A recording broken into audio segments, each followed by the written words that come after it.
صلی الله علیه وسلم ورته ارشاد فرمایل چې مور دې ده. بیا غي سړی تاسو کو یا رسول الله زما د خوالي زیات حقدار څوک دي؟ پیغمبر صلی الله علیه وسلم ورته ارشاد فرمایل یار چې ای ځوانه مور دې ده.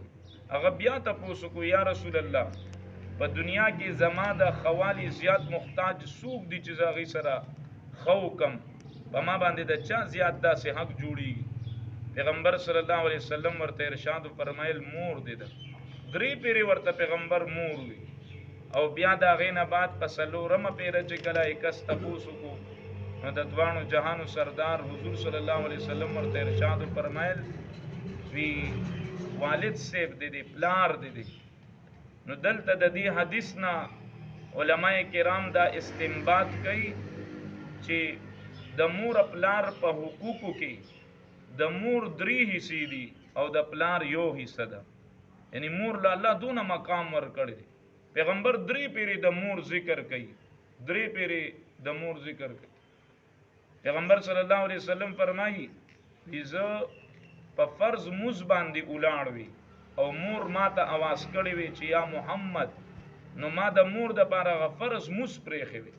یعنی د مور سونه غټ مقام الله بیان کړي په قران کې، پیغمبر په احادیثو کې. بیا علما فرمایي چې د مور پلار په حقوقو کې بیا د مور 3 حصے دي او د پلار 1 حصہ ده. نو د دې مور 3 حصے ولې دي؟ یو خدا ده چې پیغمبر په دې حدیث کې فرمایل چې امک 3 پیری پیغمبر ارشاد فرمایل استا مور استا مور استا مور.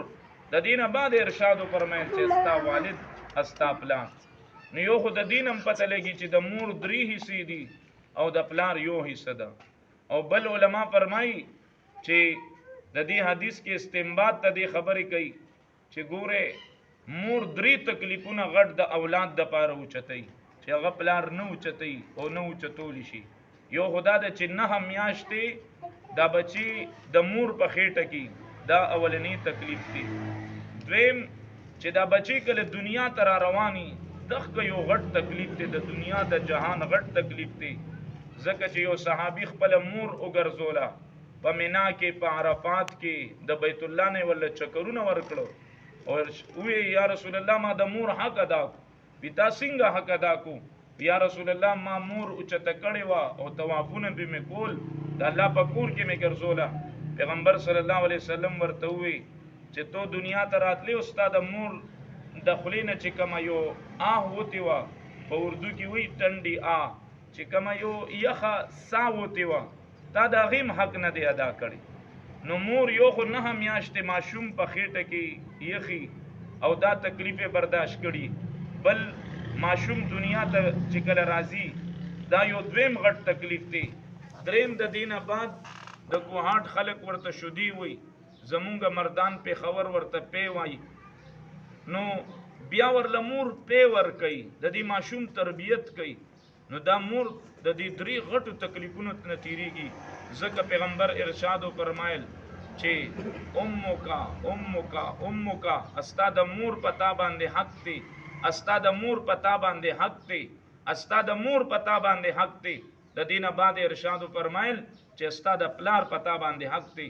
زما عزیزانو د چا دنیاوی مختلفی پیشی دي.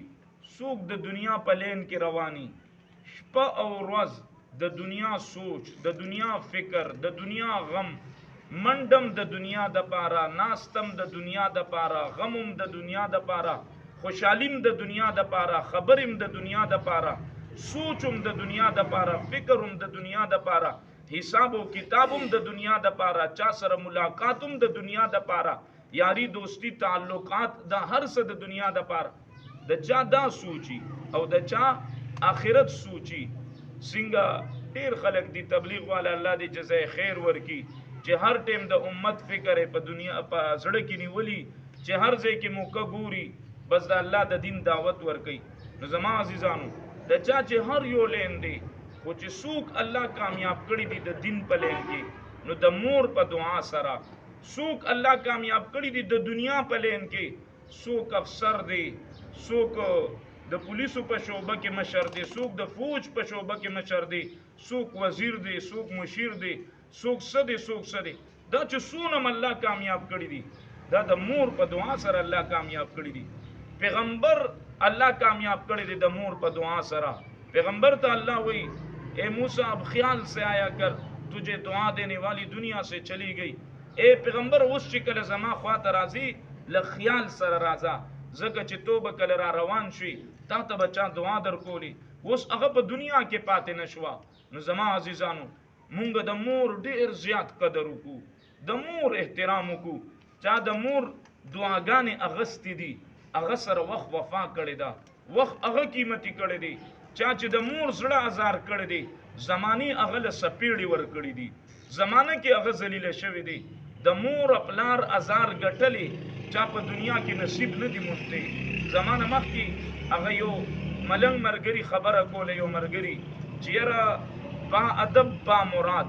نو حقیقت خبره ده چا چې ځان کې ادب راوستی دی، چا چې د مور پلار مخې ته سر ټیټ کړی دی الله د دنیا مخې ته د هغه سر اوچت کړی دی، او چا چې د مور پلار مخې ته سر اوچت کړی دی الله د دنیا مخې ته هغه ذلیله کړی دی، سر یې ښکته کړی دی.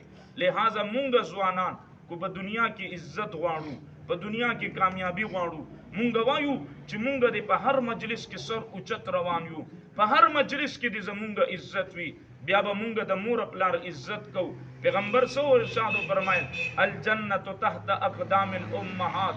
څوک په تسبو کې جنت ګوري، څوک په مصلی کې جنت ګوري، څوک په جماعت کې جنت ګوري، څوک په مدرسه کې جنت ګوري، څوک په تبلیغ او په خانقاه کې جنت